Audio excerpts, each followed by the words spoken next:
한 주간 시청자 여러분들이 가장 많은 관심을 보였거나 화제가 된 뉴스를 정리해보는 2주의 핫클립 순서를 마련했습니다. 지난 한 주 시청자 여러분들이 가장 많은 관심을 보인 뉴스는 겨울철 동해안에 오징어가 많이 잡혀 항구에 활기가 넘친다는 뉴스였습니다. 새벽녘 겨울바다를 가르고 오징어배가 항구로 들어옵니다. 도착하는 배마다 오징어가 한가득 실려 있습니다. 항구에 오징어가 풀리자 경매 참가자들 역시 바쁘게 움직입니다. 자, 결제합니다. 자, 35, 6,200원. 동해안에서는 올 들어 현재까지 오징어 743톤이 잡혀 지난해 같은 기간 193톤에 비해 3.8배나 늘었습니다. 북한 한류가 약해지면서 동해 연안 수온이 높게 유지돼 오징어 어장이 폭넓게 형성됐기 때문입니다. 겨울철이면 이 소식도 빠질 수 없죠.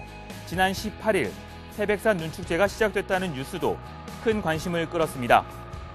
해발 870m 태백산 단골 광장에 거대한 눈 조각들이 우뚝 섰습니다. 반군과 제우스, 포세이돈과 스핑크스 등 동서양 신화 속 12명의 주인공을 길이 50m, 높이 8m의 작품에 담았습니다. 책에 나오는 제우스 신, 막 단군 할아버지라는 막 눈으로 표현하니까 되게 신기하고 좋고요. 오길 잘한 것 같아요. 하지만 겨울철 야외 활동에 나설 때 조심해야 할 것들도 있습니다. 바로 안전사고인데요. 얼음 위 사고도 마찬가지입니다. 지난 6년간 강원도 내에서 얼음이 깨져 발생한 11건의 사고로 6명이 사망할 만큼 사망률이 높습니다. 얼음물에 빠지면 발견이 어려운 데다 빠진 후 4분이 지나면 저체온증으로 의식을 잃기 쉽습니다. 얼음의 두께가 확인이 안 되면 안 들어가시는 게 가장 중요한 거고, 그래도 정말 가고 싶으시다면 기본적으로 안전장비, 구명조끼라든가 아니면 그런 부여할 수 있는 그런 물질을 가까이 두시고. 태백 미래학교에 이어 도내 또 다른 특수학교에서도 성폭행 문제가 불거져 학부모들이 충격에 빠졌습니다. 강원도교육청 감사 결과 해당 학교 교장은 5년간 학부모와 교직원 10명을 성추행한 혐의라고 합니다. A 교장은 지난해 12월 직위 해제됐고 도교육청은 징계위원회를 열 예정입니다. 교장 선생님은 지금 학교에는 나오지 않아요. 예, 그렇습니다. 지금 직위 해제된 상태시고 설문조사식으로 이렇게 해갔기 때문에 저희들은 어느 분이 어떻게 답변했는지 전혀 안 한다고요. 시민사회단체는 오늘 기자회견을 열어 성추행 의혹이 제기된 A 교장에 대한 파면을 요구했습니다.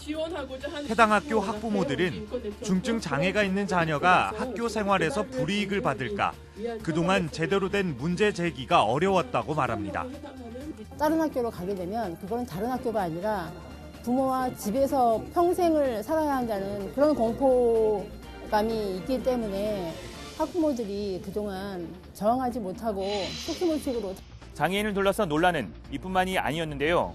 강릉시 장애인 체육회 운영을 둘러싸고도 잡음이 일고 있습니다. 지난해 강릉시와 내부 감사가 운영 관련 감사를 벌인 결과 보조금 집행 과정이 부적절하다는 지적이 제기됐습니다. 강원도로부터 지급받은 보조금 1,000여만 원을 사업 계획과 예산안 편성 없이 집행했습니다.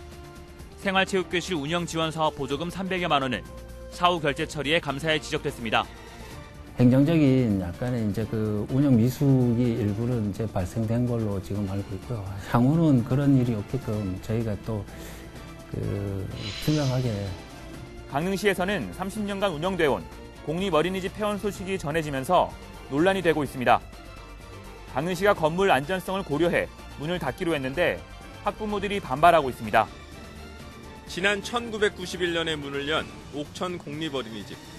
지난 2006년 정밀안전진단에서 D등급을 받고 13년째 운영되고 있습니다. 지난 11일 강릉시가 안전성을 이유로 오는 12월 어린이집 위탁을 해지하고 폐원을 통보했습니다.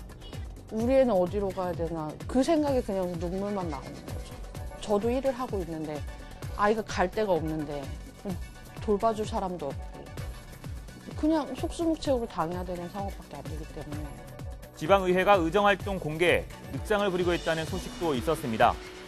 동해시 의회의 경우 10월 임시회 그리고 11월 말부터 12월 중순까지 정례회가 열렸는데도 회의록 공개에 늑장을 부리다가 취재가 시작되자 그제서야 10월 초에 회의록을 공개했습니다.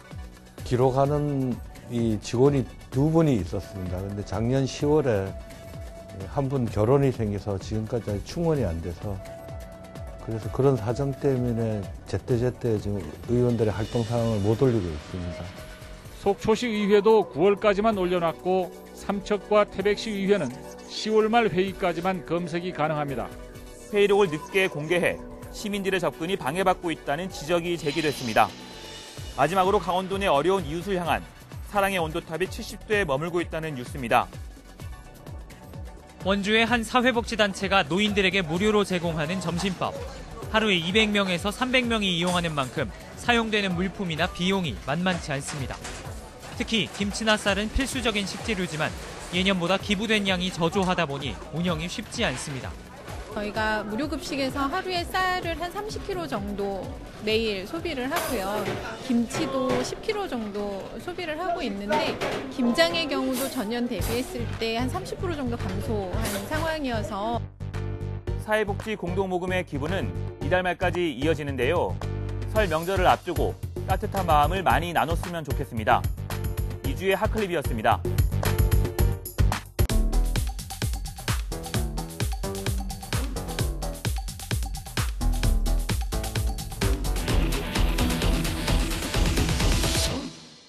지역 곳곳에서 겨울 축제가 한창입니다. 추운 날씨 탓에 야외 활동이 줄어드는 요즘이지만 그럴수록 더 활기가 넘치는 곳이 겨울 축제장이죠.